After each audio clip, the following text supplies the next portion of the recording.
Hi everyone, this is Elijah. This is my snake Arrowhead. Today we are going to be showing you top 5 things that you need to know for your snake. Here I'm going to show you why he's named Arrowhead. It's because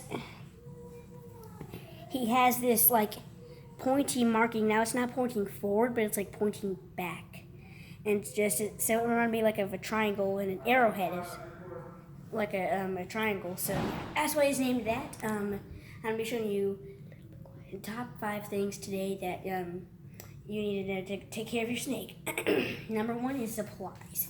So right here, you can see that I have dirt. Most people will prefer hay or like wood chips. Yeah, wood chips. But to me, it doesn't matter because I don't feed him in there. I'll get to that later. But I don't feed him in here, and plus it's easier just to pick out his poop out of there. And you're gonna do a water bowl like that. I like one where you can slither underneath. I don't know if you can see, but it's like a little hole on the side. Yeah, like right there. And this, I forgot what it's called, but it's like a little thing that he can slither under, although he hardly uses it. It's just good to have it in there, and obviously this actually slides out like that. I don't really use that a lot, but if you want, you can. This tank, I don't know how much gallons it holds, and there's like a 50-gallon, 20-gallon tank, so you know how they're rated. This, though, I don't know how much gallons it holds. It is waterproof, though, with this, like, ceiling right here. I'm going to use an arrowhead to point at it. So, yeah. All right. Next thing is health. Although we don't usually go to the vet often, here's like some reasons how you can check if they are sick.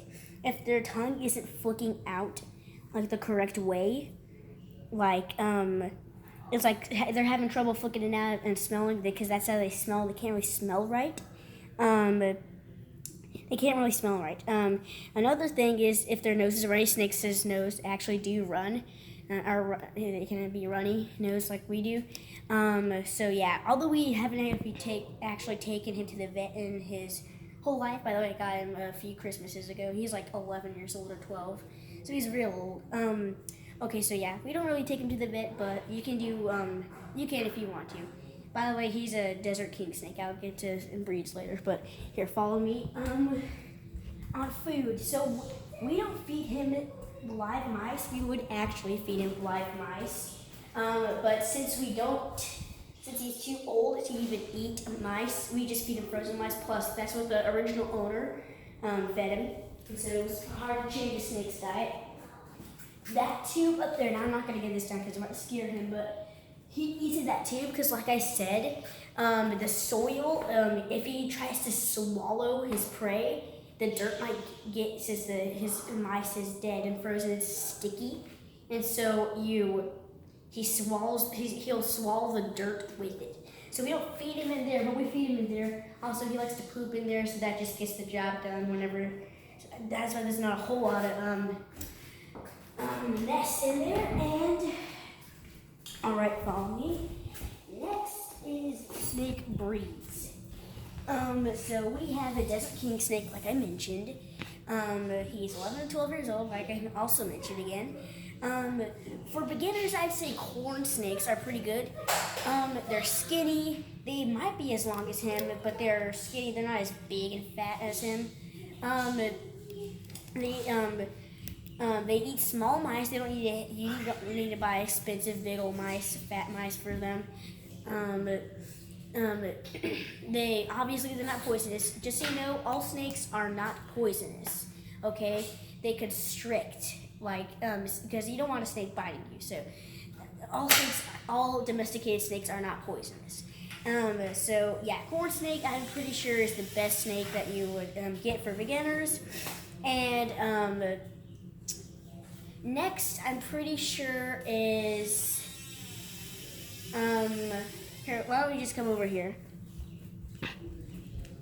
Next I'm pretty sure is exercise.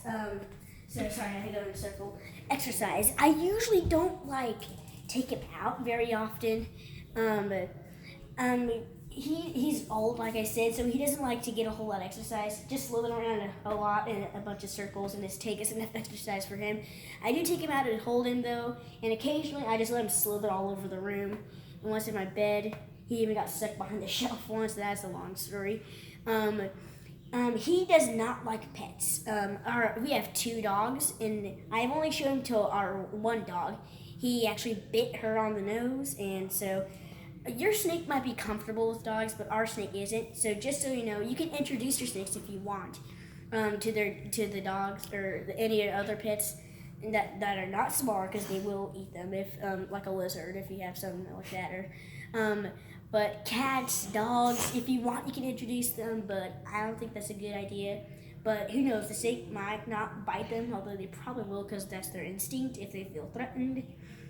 This one did. Bit her on the nose, like I said, and oh yeah, so that's he doesn't, like I said, he doesn't really get exercise, but most younger snakes, they would love to slither around the room and stuff like that. If you want any more, I'm going to be doing a video later on how to feed your snake, since especially with frozen mice, it's a hassle. So I will tell you how to feed your snake. But for now, these are the top 5 things that you need to know, especially as a beginner, to know how to care for your snake.